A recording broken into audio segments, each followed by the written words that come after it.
The enlarger's red light was the only thing burning in the studio at 11 at night. And Elena Reyes liked it that way. No phone calls. No landlord knocking. Just the smell of developer and the quiet hum of the timer. She had been asked to do one simple job. Take a cracked, sun-faded wedding photograph from 1994 and blow it up to poster size for a memorial. Simple money. Money she needed. The bride filled the center of the frame, veil lifted, laughing at something outside the shot. Behind her, slightly out of focus in the original print, stood a row of guests Elena hadn't bothered to study until now, with the negative fed fresh into the enlarger and the image thrown huge across the easel. She adjusted the focus ring. The background sharpened, and a woman's face came forward out of the blur. Dark hair pinned back, a thin gold cross at her throat, standing just behind the bride's mother like she wasn't sure she was allowed to be in the picture at all. Elena's hand stopped on the focus knob. She knew that face. Not from a memory. From a mirror.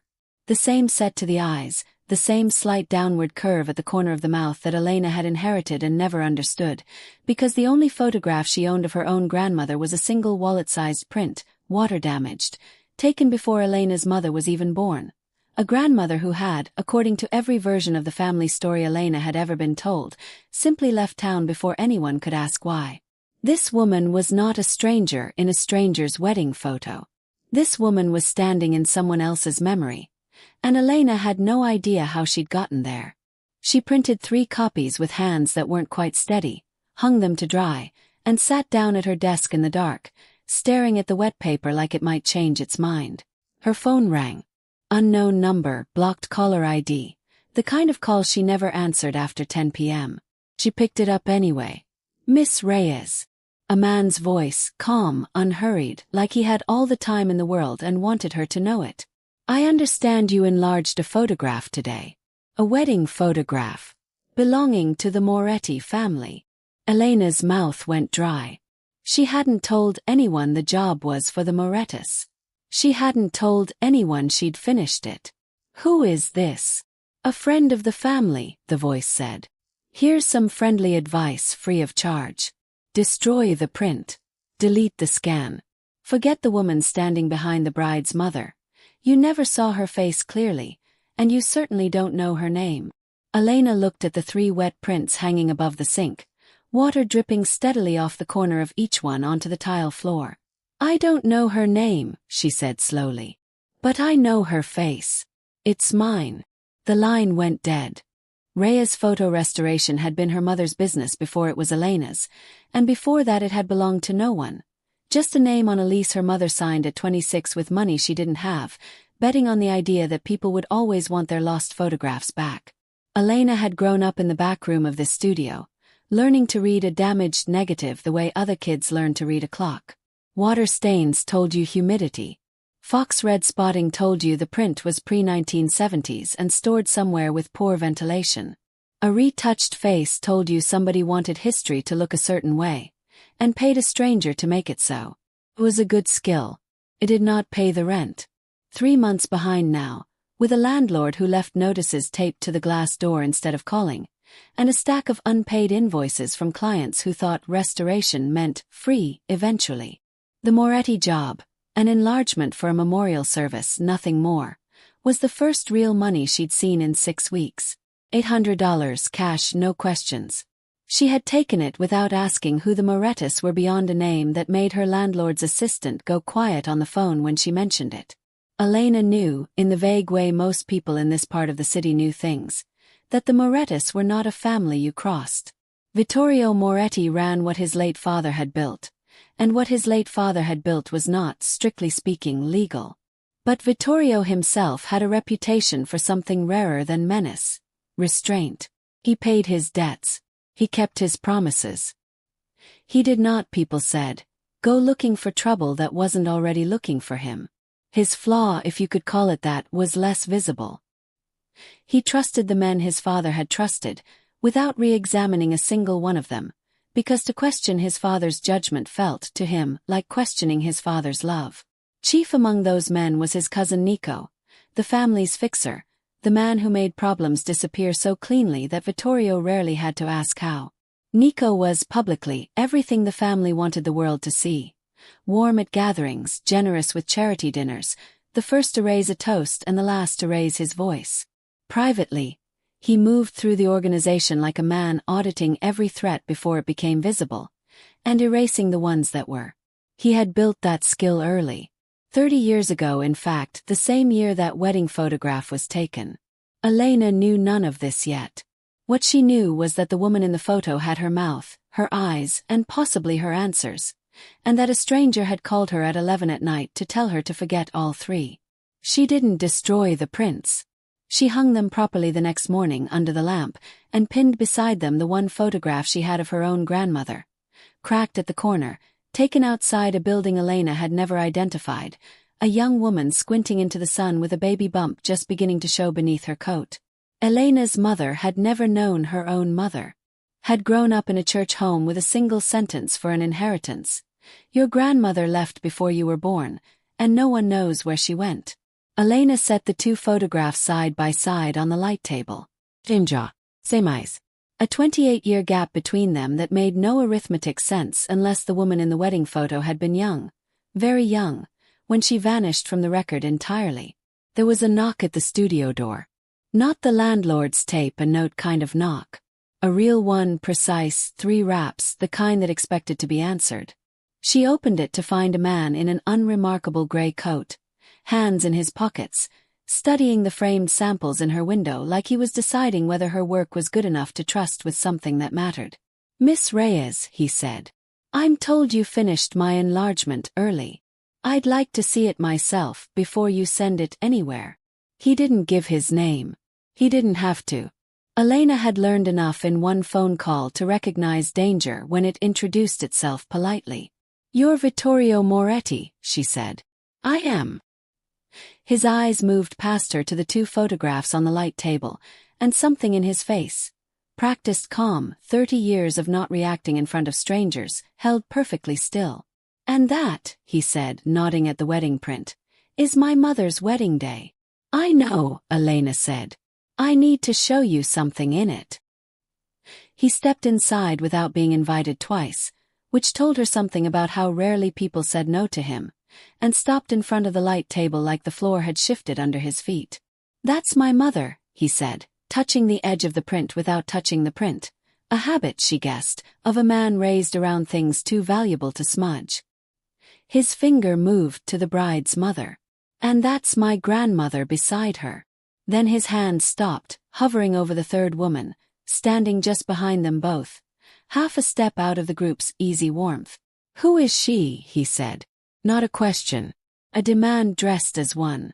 I don't know, Elena said. That's what I need to find out. He looked at her directly for the first time since he'd walked in, and she watched him do the math. The resemblance between the woman in his mother's wedding photo and the woman standing in front of him now, close enough that a stranger on the street might have mistaken them for the same face 28 years apart. You could tell me you don't recognize her, he said carefully. That would be the easy answer. It would make this conversation shorter, and probably safer for you. It would have been easy. A blocked number had already told her to say exactly that. Every practical instinct in her, the unpaid rent, the eviction notice taped to her own door, the fact that she was standing 3 feet from a man whose family cleaned up its own messes, told her to nod, hand him the print, and take the cash. She thought of the second photograph. The baby bump. The sentence that had defined her entire family history. No one knows where she went. I can't tell you that, Elena said. Because she's my grandmother. And your family has known her name for 30 years while mine has known nothing. The silence that followed had weight to it. Vittorio's jaw worked once, twice, and whatever calculation was happening behind his eyes ended somewhere Elena couldn't read. That's not possible, he said. Every person in that photograph was catalogued for my mother's memorial.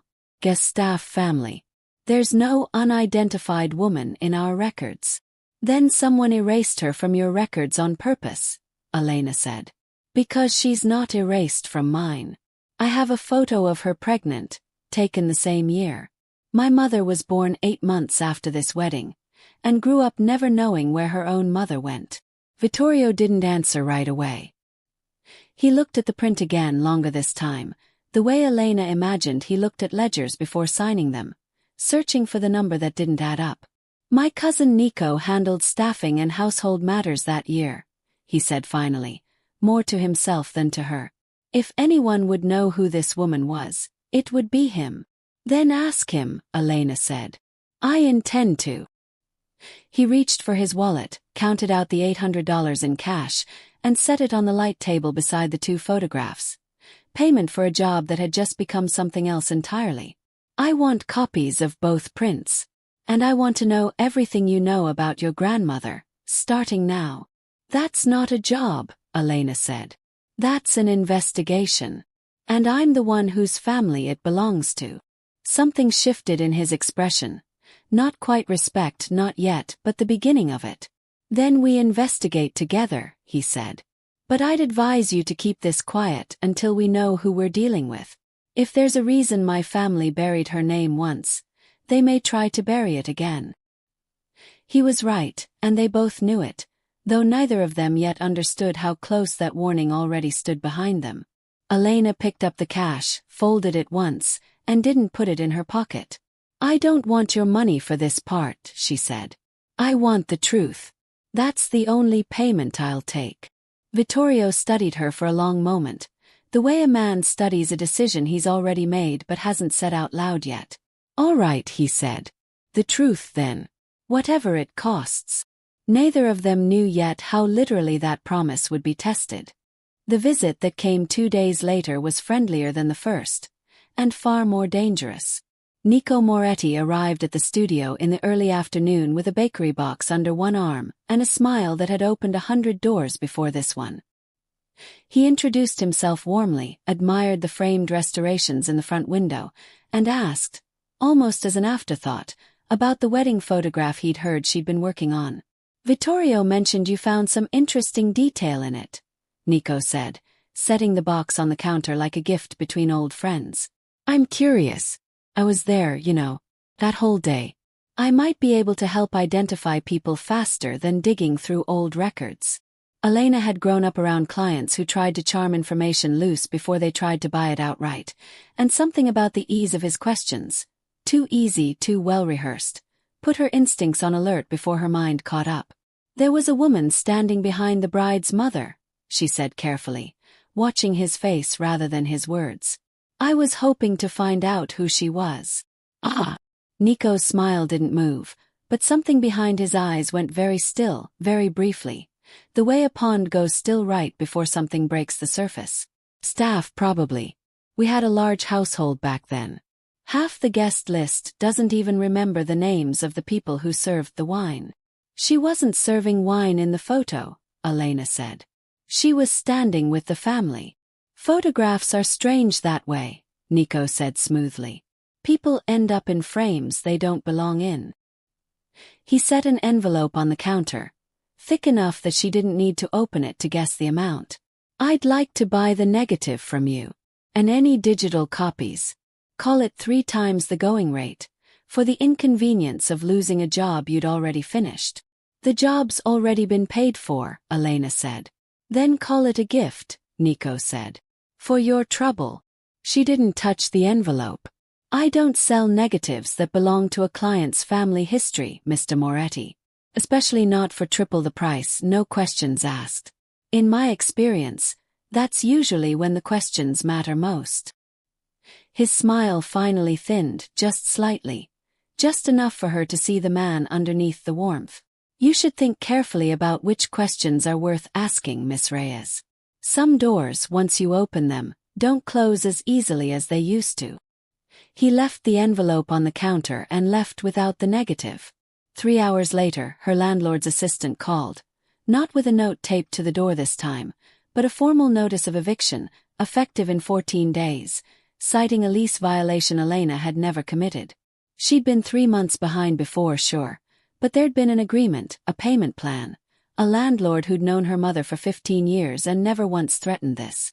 The timing was not a coincidence, and Elena knew it. She called Vittorio that night, hands shaking with something closer to anger than fear. "Your cousin was here today," she said before he'd finished saying hello. He tried to buy the negative for triple its worth, and a few hours later my landlord decided 14 years of goodwill doesn't matter anymore. There was a pause on the line, long enough that Elena could hear him deciding how much of his own family to believe. "Give me until morning," Vittorio said finally. "I'll look into both." She almost hung up. Instead, something made her open the old ledger her mother had kept. Client names, dates, payments, a habit passed down from the woman who'd built this business out of nothing. She'd been meaning to digitize it for years. Tonight, restless and furious, she finally started. Under 1994, in her mother's tidy handwriting, was an entry that stopped her breath.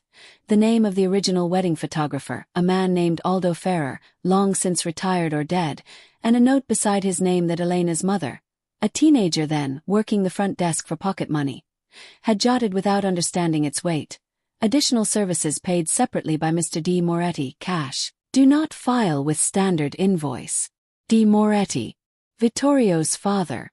Cash off the books. The same month a young household employee disappeared from every record but a single photograph. And the same month Elena's own mother would be born 8 months later. Elena stared at the entry until the ink blurred, and understood, with a cold certainty that settled into her chest like stone, that this had never been a coincidence. Someone had paid to make her grandmother's presence in that family disappear. And 30 years later, someone was trying to pay to make it disappear all over again. Vittorio arrived at the studio before it opened, unshaven, a folder under his arm that told Elena he hadn't slept either. "I confronted Nico this morning," he said without preamble. "He admitted he came to see you. He says he was protecting the family from what he called an opportunist looking to attach herself to old money through a coincidence of resemblance." He set the folder down, and his jaw tightened in a way she recognized now. Not anger at her but at himself for how easily he'd almost believed it. "I didn't accept that answer. Not after your landlord's notice arrived the same afternoon he left your shop." "You checked?" Lena asked. "I own the building," Vittorio said quietly. "Or rather, my family's holding company does. Through 3 layers I never bother to look at. Someone used my family's leverage to threaten you without my knowledge. That ends today. The eviction notice is withdrawn." It should have felt like relief. Mostly, it felt like proof that the danger around her grandmother's disappearance wasn't old history at all. It was current, active, defended by people still alive and still willing to use real leverage to keep it buried. "There's something else," Elena said, and laid her mother's ledger open on the counter between them, the entry circled in pencil. Vittorio read it twice, his face going carefully, deliberately blank in the way she now understood meant he was working very hard not to react. "Cash off the books paid by my father," he said. "The same month. The same month my mother was born," Elena said. 8 months after the wedding." He didn't answer that directly. Instead he opened his own folder and turned it toward her. A photograph Elena had never seen, pulled, he said, from a box of household records his mother had kept in an attic no one had cleared out since her death. It showed the same woman from the wedding print, but not laughing among guests. She was standing in a staff uniform beside a service entrance, one hand resting protectively over a stomach just beginning to round beneath the fabric. "She wasn't a guest," Elena said slowly, the shape of the truth reorganizing itself in front of her. "She worked for your family." "Household staff," Vittorio said. "My mother's personal attendant, according to the one payroll card I found with her initials on it. Terminated that same month. No forwarding address. No severance recorded.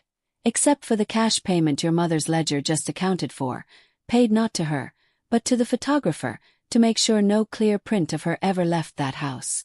The room went quiet in a way that had nothing to do with sound. "She didn't leave," Elena said. "She was paid to disappear.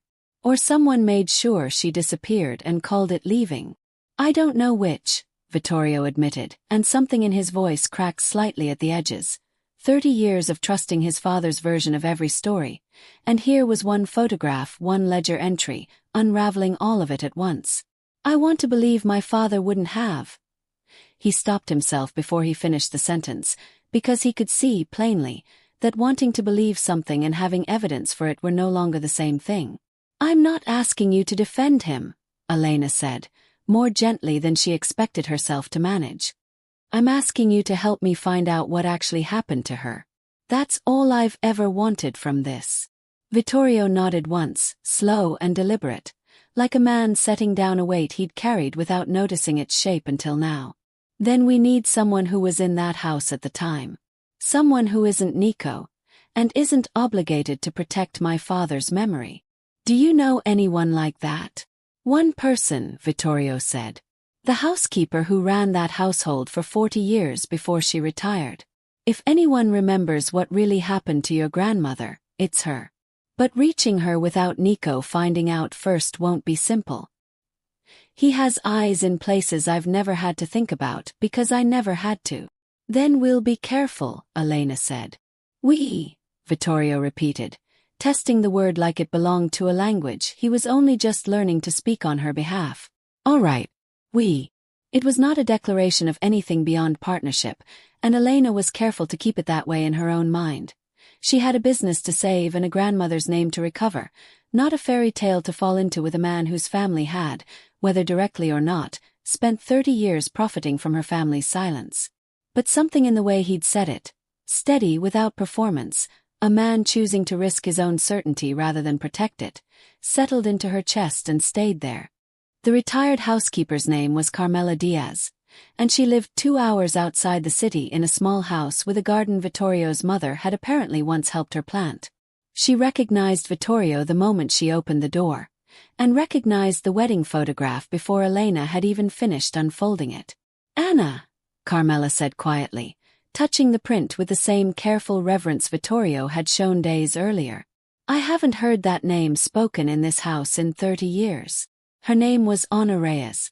Elena's grandmother had a name now, and hearing it out loud for the first time in her life felt like a door swinging open on hinges that had rusted shut before Elena was born. Carmela's story came slowly, in pieces, the way memory does when it's been carrying guilt for 3 decades. Anna had worked in the Moretti household for 2 years, trusted, well-liked, until she became pregnant and refused to name the father to the elder Moretti when he demanded to know. Carmela believed, though she'd never had proof, that Anna's silence protected someone inside the family itself, someone whose name would have caused more damage to the household than her pregnancy ever could. "Mr. Moretti, your father," Carmela said to Vittorio, "gave her a choice. Take a payment and leave quietly, with her name struck from every record, or stay and be dismissed publicly as an unmarried woman who disgraced the household, which in those days meant she'd never work in a respectable house again, anywhere in this city." Carmela's eyes filled 30 years late. She took the money.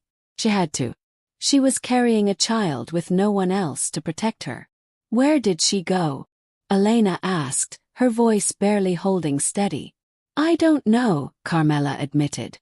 "I lost touch with her within the year. I always assumed, hoped, she found somewhere safer to raise her child." It wasn't the full answer Elena had come for, but it was enough to confirm what the ledger and the second photograph had already suggested. Her grandmother hadn't abandoned her family. She'd been forced out of one family to protect its reputation, and had built a new one in silence, alone, carrying a truth she likely never spoke aloud again for the rest of her life. Vittorio was quiet on the drive back, and when he finally spoke, his voice had none of the composed authority Elena had first met him with. "My father did this," he said. "Not Nico. Nico only made sure it stayed buried." He looked at her, and for the first time since she'd known him, he looked genuinely uncertain of his own footing. "I want to fix this. Quietly. I can set up a trust in her name, correct the household records privately, make sure Nico is dealt with without dragging any of this in front of the family publicly. I have the resources to handle it that way." "No," Elena said, and the word came out firmer than she expected. "That's exactly what your family did the first time. Handled it quietly. Made it disappear behind money and paperwork so no one outside a closed room ever had to look at what actually happened." She met his eyes. "My grandmother didn't get a choice about being erased. I'm not going to let her story be settled the same way a second time, Quietly, privately, so it doesn't inconvenience anyone. Has to be said out loud. In front of the people who erased her. Vittorio was silent for a long moment, and Elena watched him weigh the cost of what she was asking. Not just money, which he clearly had no shortage of, but reputation, family unity, the version of his father he'd have to publicly revise in front of everyone who'd known the man. "All right," he said finally. "The memorial. It's in 3 days. Half the extended family will be there, along with Nico." His jaw set. "We do it there. In front of all of them." "You understand what that costs you," Elena said. "Not just Nico. Your father's memory. Your family's version of itself." "I understand," Vittorio said. "I'd rather lose a version of my father that was never true than keep protecting a lie your family paid for in silence for 30 years. He held her gaze. "You have my word, this happens on your terms, not mine. You speak first. I won't get ahead of you to soften it." It was, Elena realized, the first boundary anyone from his world had actually respected without trying to negotiate it down. She held on to that because in 3 days she was going to need every ounce of it. The memorial was held in the same estate garden where, 30 years earlier, Vittorio's mother had been married. The irony was not lost on Elena as she stood at the edge of the gathering, the enlarged photograph rolled carefully under one arm, Carmela Diaz standing beside her by prior arrangement, quiet and resolute. Nico worked the crowd with his usual ease, shaking hands, accepting condolences on behalf of a family that trusted him completely. Elena watched him laugh at something an elderly aunt said, and thought about the envelope full of cash he'd left on her counter, and the eviction notice that had arrived hours later, and steadied her breathing. When the formal remembrances began, Vittorio stepped to the small podium set up beneath the same arbor visible in the wedding photograph, and instead of the eulogy the family expected, he asked for a moment of the family's attention on something else entirely. "Before we close today," he said, his voice carrying easily across the garden, "there's a woman who should have been part of this family's story a long time ago, and wasn't allowed to be. I'd like to correct that now." He nodded to Elena. She stepped forward with the enlargement, unrolled it so the crowd could see the sharpened, magnified detail. The woman standing just behind the bride's mother, undeniably present, undeniably real. "This is Elena Reyes," Elena said, her voice steadier than she'd expected it to be. "She worked in this household. She was let go, paid to disappear from every record this family kept, after she became pregnant, in the same year this photograph was taken. She never chose to leave her name behind. It was taken from her." A murmur moved through the gathered relatives. Nico's easy smile had gone rigid. "This is a fabrication," Nico said smoothly, stepping forward before anyone else could react. A young woman with a striking resemblance and an old grudge, looking for a payout at a memorial, of all places. "I'd expect better timing from someone with genuine grievance." "I have her employment record," Elena said, and held up the payroll card Vittorio had recovered from the attic. "I have my own family's ledger, showing a cash payment made the same month, off the books, to keep her out of the official wedding record entirely." She turned toward Carmela. "And I have a witness who worked alongside her for 2 years and watched her leave under exactly the pressure I've just described." Carmela stepped forward, her voice trembling but clear. "I was there," she said. "Anna was a good woman. She was given an impossible choice by this family, and she took the only one that let her keep her child. I've carried the guilt of staying silent about it for 30 years. I won't carry it any longer." Nico's composure cracked, just slightly, in front of an audience that had never seen it crack before. "This is a private family matter," he said, lower now, urgent. "It doesn't need to be aired in front of." "It's been a private family matter for 30 years, Vittorio interrupted, and the authority in his voice silenced the garden completely. "That's exactly the problem." He looked at his cousin, and Elena watched 3 decades of unquestioned trust visibly fracture across his face. "You knew. Not just about the payment, you managed it. You made sure her name never touched a single household record again. And when Miss Reyes came close to the truth this week, you tried to buy her silence, and when that failed, you tried to threaten her out of her home. I was protecting this family, Nico said, and for the first time his voice held something closer to the truth than performance. Fear, plain and unhidden. Your father asked me to make it go away. I did what I was trained to do.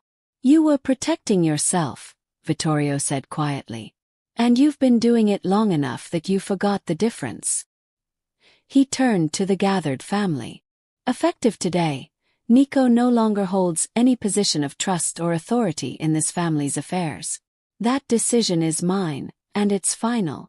Nico looked for one long moment, like a man calculating whether the room would still side with him. Didn't.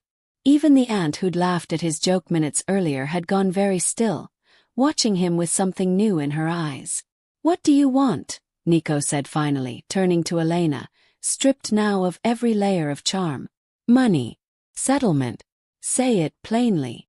I don't want your money, Elena said, echoing without meaning to, the same words she'd said to Vittorio in her studio days earlier.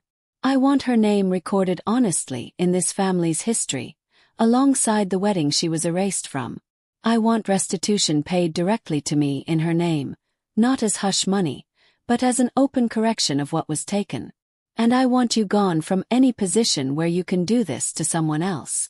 Vittorio nodded once, formalizing it in front of the family without hesitation.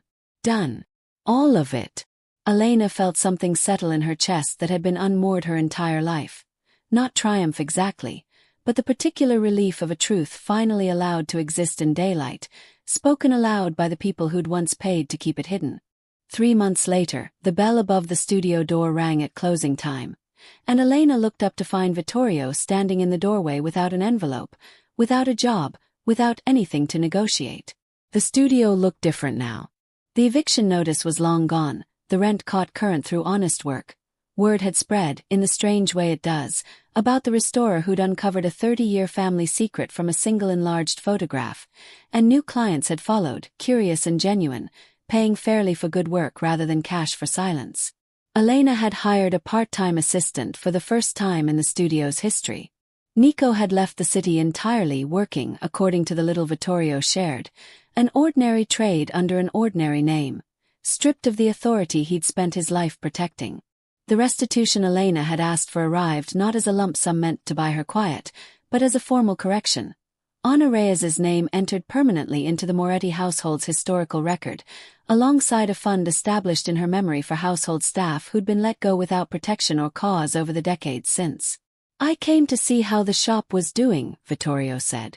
Not to hire you for anything. It's doing well, Elena said, and meant it.